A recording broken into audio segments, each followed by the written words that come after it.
Boy, did he screw her over and the band over. I stuck my tongue out at this person. What? Like, let me show you what that looks like. That's exactly what I'm picturing. Ow. Hey, welcome back to my channel. I told myself not to come on here after I put my sunscreen because I always look like a glazed donut. But here we are. And I have part 2 of reading some of my NetGalley arcs. I did a part 1 like when I first got on here a couple of months ago. I didn't have a camera. I was using my I think I had an iPhone, because I don't think I was filming on my phone. I was using my old phone. But here we are for part 2, and I said I was going to do a part 2. In that video, I think I did 5 books. I read all of my NetGalley arcs so I could up my score. This one, we're not going to do all of the books because I think in total I do have 5. But 2 of them are books published by Wednesday Books, which we are boycotting right now, so I won't be getting to those. I could still read them on my own time. I just can't talk about them, so I'm not going to put them in this video. But I do have 3 that should be good. The first one, I've actually already started. I started this like a month ago. It's called Stay With My Heart by Tashi Bouillon. It's YA. I read the author before. She's the same author that wrote Counting Down with You. I absolutely love the book. It's actually my favorite YA romance. I loved it. And so I saw this on NetGalley months ago because all these books have been on here for a while. So I actually am 35% of the way through already because I started this right on the first day. Or the first 2 days, I tried reading it while I was on my cruise. I wasn't focusing that first half of the cruise, so I quickly abandoned the book. I've been so scared to film this video because I knew I wanted to read this, like to finish reading it. And I'm scared because this has been over a month ago that I started it. So I was nervous that I wouldn't remember different things, but I do. So I think I always have trouble explaining things, but we have our main character, whose dad, I believe, is like some kind of talent scout or like music producer. Like he signs musicians, artists, whatever. And our main guy, he's grumpy, okay, is in a band. And I don't remember his role. Like, he's not the lead singer, I don't believe. But is he like the drummer, the guitar player? I don't know. But he writes most of their songs. He's the songwriter for sure. And it's like a band of 5 people or so. What ends up happening is she meets most of these band members at a party, and they're in high school. Yeah. Are they a little older? No, they can't be. They must all be in high school. But anyways, and one of them, oh, I need a drink. There's no way I'm gonna finish this before I leave. Shoot, I shouldn't have. Anyways, but she meets one of the other band members, and they kind of hit it off. Boy, did he screw her over and the band over. The guy must have found out who she was, that she was the daughter of like a music producer or whatever. And she's actually interning for him as well. Because she's into it. She didn't want anyone to know like who her dad is. Like them specifically. And so he must have found out. And he makes up this whole story of why he's sad because the band stole his music and whatnot. And telling her this whole story, and she's like, well, I didn't want to say this, but my dad is such and such, and I'll give him the songs. Girl, that wasn't his songs. That was our main character songs. I don't remember his name. That was his songs that he wrote. But she tells her dad, and he ghosts her. He stops responding to her, and she's like, oh, shoot. She didn't put 2 and 2 together yet. She's still, like, texting him and stuff. And so the other band members go to her, and well, they don't go to her. They go to the office, wherever this is, for the label. He works for the label. They go to the label, and they're mad. They're fired up. They're like, da-da-da-da-da, such and such stole, da-da-da-da-da. And they notice her because they had been around each other because she also works at a music store. And so they recognize her, and they're like, she's like, what's the problem? And they told her, and she's like, oh, shoot, in her head. There's no way. Whatever. So she still never tells them who she is, like why she's interning there. because her dad works there and whatnot. And she's literally the one who gave her dad the music, and she doesn't have a close relationship with her dad. She's so scared to tell him the truth because it's like he won't trust her again with what she brings to him, like new artists that she brings to him. She makes up this plan, and this is kind of where I am, that she's going to try and push the band itself as much as possible, like put them in spaces that they weren't already. So one of the things is they don't really have a practice room. So she convinces her sister, I think it's her sister that she works with, or cousin. Pretty sure it's a sister. She convinces the sister to let them use the basement of the music store, and like for free. And but she's like, tell them it's from you. Kind of where I'm at. But she's gonna also, I think, try and get them like certain performances because she just feels so guilty. And obviously, along the way, she's gonna be with our main guy. This is my first update. I have crumbs all over. I am giving it a 4-star. I thought it was good. However, I keep wanting to compare it to Counting Down with You by the same author, because that's the other one that I've read and it's my favorite YA romance. This one, the characters in here are around 17 to 18. They feel even younger than that. They feel like they're 15 or 14, the way that they interact with each other. And I'm wondering if I feel that way in this one rather than Counting Down with You. Because Counting Down with You, they may have actually been younger than the characters in here. But I'm wondering if it's because there's so many characters in this book. There's the band members. There's like 5 of them. There's Raya. There's Liana and her best friend Evie. You know, there's her dad. But specifically the interactions between the kids. So like the teens in here, the band members, and Liana. And it was a little kiddish, if I'm being honest. One thing that I hate in books, and I've said this before on my TikTok, I hate when it's an author is describing a character sticking out their tongue. There's no way to stick out your tongue without looking childish, in my opinion. When it comes to books, like I don't see people in real life do that. Why are you making them do that in the books? And I mean, it'll be in my spicy romances with like 30-year-olds, which 30 isn't old because I'm almost 30. Not really. 6 years, I think. And when I say older, I mean, I guess older than me, but that's not old. And they're like, such and such, I stuck my tongue out at this person. What? Like, let me show you what that looks like. That's exactly what I'm picturing. Like, what? Do not put that in books. And so that was in there a couple of times. Now, mind you, I mean, they're 17, 18, sure. But still, I wasn't doing that. Okay? I don't think I've ever stuck my tongue out like that before. Anyways.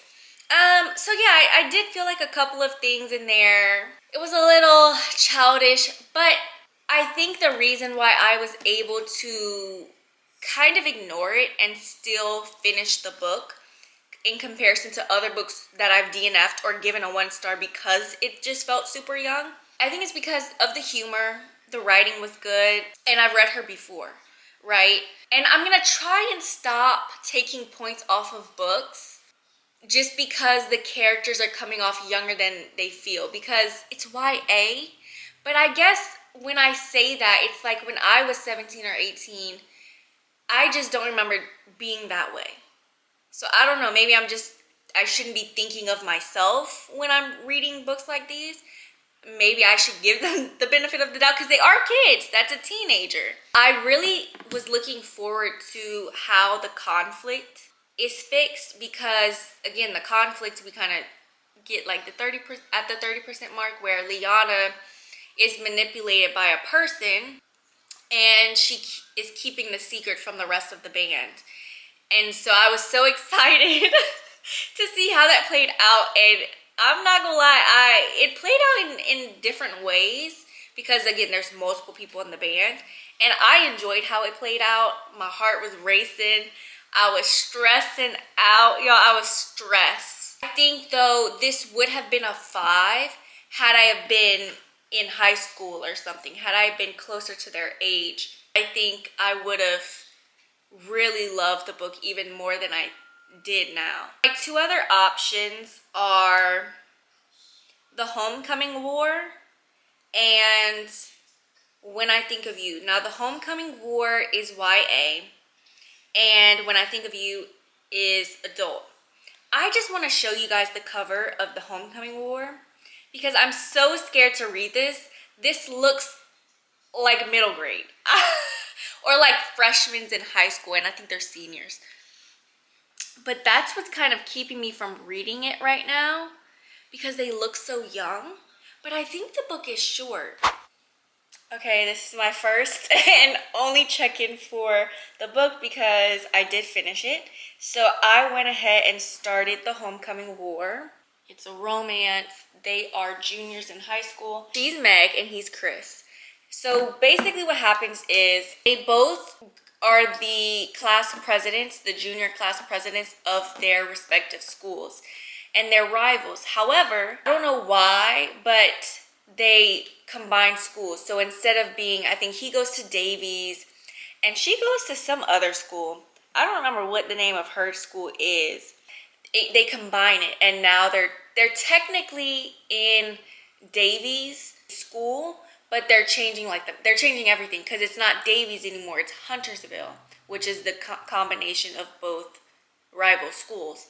And it's war. It's all out war, a prank war. And it focuses on the junior class. The school that Meg goes to, they don't feel welcomed because it feels like they're losing their personal school spirit because they're in Davies school technically. Everything for Davies is still up, but it's because y'all are just getting there. That's what they're supposed to be doing now. They're supposed to be planning out the new mascot, new school colors, all of that, but they don't feel welcomed. And they start this prank war. They're pranking them, and Chris and Meg, they're not really in on the pranks necessarily. They're not really participating in it, but they do get in trouble because they're the class presidents and they know that it's the juniors doing it. They kind of plan with each other that you tell me when your side is gonna prank so that we make sure that it's nothing too bad, and then I'll tell you when we do a prank.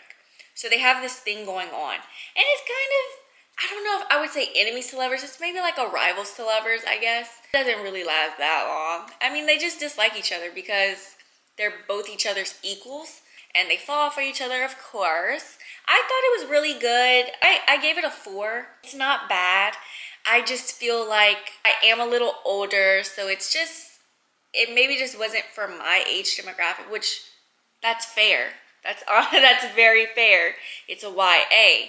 I think I'm just, and I've said this in a previous video, I think I'm just so used to reading YA books that, yes, they have teenage characters, but they just come off older. Maybe not that they come off older, but the whole book itself just feels like it could be for anyone.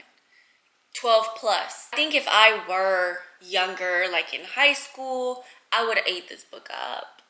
I would have ate it up. It was really good though. I just don't feel that I could personally give it a 5-star. It came out on October 3rd of this year. Oh, it says ages is 12 and up. See now, Amazon says 12 to 18, I think. I mean, anyone can read this book. But especially if you are 12, I would say to 15, 12 to 14. I think that demographic specifically would really enjoy this book. The last book of this video is going to be When I Think of You, Berkeley. I think all of these arcs were Penguin Random House because Berkeley is an imprint of Penguin. Stay With My Heart. That's probably Inkyard Press. That's HarperCollins. Don't ask me. Yeah, it's Inkyard Press. But anyway, so that's going to be my last book of this video. I'm going to start it today. I don't know if I can finish it today because, I mean, it's 368 pages. Do a little check-in. I wasn't going to, but honestly, y'all, I'm so frustrated. I started the last book. I don't know if I mentioned what it's about, but it's Second Chance. Our two main characters were together when they were in college. Something happens and they broke up for some reason. And they were both majoring in the same thing. They both majored in like cinema. I think for him it was, were they both production? He was production for sure, and I forgot what her major was. It was like cinema something. Fast forward, I believe about 7 years later, she is working as an assistant, and we kind of know what kind of assistant that is for a production company, but she does like she runs the errands. That's what she does. And she's just hasn't been given the chance, you know, to direct something or be an assistant director or producer, assistant, yeah. While she's working there, look who pops in after what, 7 years? Our main character, Danny and Kalia, yeah. Danny walks in and they act like they don't know each other, but obviously they do. He invites her out and he actually propositions, is that the word? Propositions her to be his assistant, an assistant director for his new film that he's doing. And mind you, he's actually a Nepo baby. He did go to college for this as well, but he's also a Nepo baby. His dad was like a very, very, very famous director, but passed away. She takes it. So this is the part where I'm at. I'm only about 15% into the book. And she gets to work. She emails, she's drafting her 2 weeks notice to her boss, Gary. We're reading the whole email that she has. She says how, you know, I'm giving my 2 weeks. I'm going to be working as the assistant. Oh, I have accepted a position as assistant to the director on Danny Prescott's latest production, yada, yada, yada. She puts her final day in. He calls her. And I'm like, oh my gosh, this is not going to go well. Gary calls her. And he says, can you set up a cubicle outside of Danny's, that's the main character, outside of Danny's office for Bella. Bella is a new hire. And he mentions that Bella is Jim Evans' niece, and Jim Evans is the head of production. Nepo baby. Well, Nepo niece. She asks for onboarding purposes, what position is this? Gary says, Danny's assistant director. I'm sorry, what's going on? She already got that position. I am so beyond frustrated for her. This is literally where I stopped. And I was like, I have to say something about this part. I have a feeling what happened is Danny gave her the position or whatever, but he didn't talk it through with someone else. And even though he might be the director of this film, and I believe the film is about his dad and his mom's love story, someone else might be a bigger boss over him. I'm assuming that's what's going on. So I don't know what's gonna happen with her 2 weeks notice. Oh, that grinds my gears. So I just read a little farther. Kalia is confused. She's like, is she like just a personal assistant? Like what she does basically, like go and get snacks and food and whatever he needs. And he's like, you know, you have so many questions. He's like, no, she's the assistant. She's gonna be the assistant for this project. He's telling her like what she's accomplished and whatnot. She's on leave from her junior year studying film at Chapman, and Jim, the uncle, felt this would be a prime opportunity for on-the-job training. Mind you, I don't really know anything about film, but we as a reader have read the experience that Kalia has. And it's out of this world, if I say so myself, and it's so frustrating because it's like she just can't even get her foot in the door anywhere. They're not even letting her do anything. I'm so mad for her. I'm back in the same spot. I am about 61% of the way through. I'm just getting back from work. Let me check. I have 2 hours left and 2 minutes. I'm gonna try and finish it all right now. I honestly just came on here, 62%. I honestly just came on here to say that I have so many thoughts and it may affect my rating. I don't know. Hey, I've come back. I wanted to write my notes down. And babes, I have my notes. So let's talk. I don't know where to start. Let me get my earrings. Okay. So I am gonna give it a 4-star. When I first started it, I was just so excited because I'm like, I just feel like I'm gonna love it. And I did. I will say that I love the writing. The writing is really good. She kind of loses me. So the number one reason as to why I'm gonna give it a 4, I didn't like Danny. I think that, so this book is in first person, but it's only one POV. We only get Kalia's point of view. And I think that it really did the book a disservice because I feel like we just needed his point of view because he does so much silly stuff. Let me see. I'm gonna put y'all down here. What did I say? Yeah, there's so many things that happen in here that I just personally did not like how he handled some situations. The very first thing, because I don't want to go into too much detail. Well, that actually brings me into my next point. I don't know if this book necessarily had miscommunication, but he was not good at communicating. And I think had we have been in his POV at some point, maybe it wouldn't have been as bad.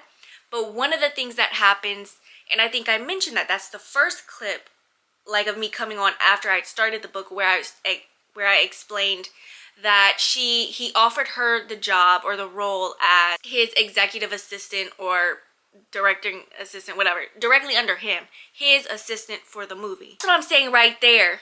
Danny knew before she went into work that someone else overstepped him, Jim probably, and gave someone else that role. Why didn't you contact her? I don't understand. Knowing that she just put in her 2 weeks and she had already said yes. Like, when you asked, she said yes. So where was that communication? He was not good at communicating at all. And then there are other parts as well. We even find out what, like, their breakup or whatever back in college. I still honestly don't really know why they broke up. I think I know. We do get a front row seat because we go back in time a lot and we get details of different scenes. And we go back in time to, like, the day where one of them finally steps away. I didn't like that scene either. Like, I don't know, I just didn't like him. And I feel like even if this movie didn't necessarily have miscommunication, it was straddling that line, because I feel like sometimes we got very far and it's like, oh my gosh, are we about to, like, miscommunicate? Am I about to witness a miscommunication? And it's like right at the very end they kind of talk it out, and it's not really a spoiler. I mean, it's everywhere in the book. I can't even pinpoint a specific scene. Yeah, I think that was my biggest thing that I didn't like. But some of the things I loved. So I mentioned Bella. And at first I was so nervous because I'm like, ugh, this person's probably about to be a butthole. You know, like, oh, I got your spot. Jim is my uncle. She's not like that at all.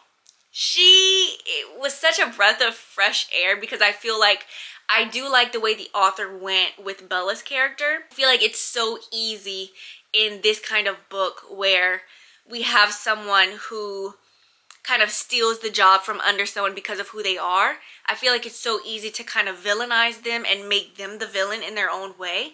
And she didn't do that in this one. Bella is the sweetest person. They do build a friendship, and it's nice because they actually is some kind of a little age gap between Bella and Kalia. Kalia is 26, and I thought Bella was 18, but I think she turns 21. Now another thing that I liked, but I was on the fence of before. So again, he's working on this movie, and the movie is about his parents' love story. And we actually do get, and that's why the book feels so long, because we actually do get, like, not full chapters, but like a good chunk of scenes where we're following the script. So for example, they're auditioning a couple of people, and they're auditioning for Minnie and Nathan. That's his parents' name. We're actually seeing the scene play out. We're seeing the dialogue and everything. Like, we're reading the play ourselves, or the script ourselves. And I liked it. I think was it necessary? Because I think the reason why it feels necessary is because this book, yes, it was a romance, but it was also a good part about this script, this movie that he was doing. I really enjoyed that as well. I didn't think I would, but I did. That's all my notes. I tried to go through my highlights just to make sure that I was hitting everything. It's not a bad book, and I went ahead and looked at some of the reviews. It's like a 4.30. Mind you, this doesn't come out till next year. I think April or something, March or April. For some people, they just didn't like. I always mention that sometimes, what some people didn't like, because I think it's interesting sometimes. But they mention, you know, just it being only her POV kind of did it a disservice. I think some books do work that way. For example, I'll go grab it because my not's right here. Before I Let Go is one POV, and it works. It works. And I think Second Chance is a good trope to kind of make it work with one person being in their POV, but this one, it didn't really work in my opinion, as well as it could have, or like this book. But yeah, that's it for this video. I'm so glad I was able to do this. So I read 3 arcs. Stay With My Heart. Did I give that a 4 or a 3? I gave it a 4. I really want to give it a 3.75, but I'm going to give it a 4. And then I read The Homecoming War, which I believe I gave a 4. Oh, so these were all 4s. That I gave a 4, and then When I Think of You, I also gave a 4. Now, if I had to put them in order of my favorite, like from favorite to least favorite, When I Think of You, The Homecoming War, and then Stay With My Heart, or The Homecoming War, When I Think of You, and Stay With My Heart, I honestly feel like The Homecoming War and When I Think of You, the way that I feel about, like, they're both 4 stars for the same reasons, even though it's not the same reasons. Like, in my head, I feel like I gave them 4 stars because of the same thing. However, I feel like The Homecoming War, for me, I just feel a little too old for it. That's it for this video. I will see you when I start doing my 8 days of Christmas. Yeah, I'm only doing 8. I was going to do 12, but oh, no.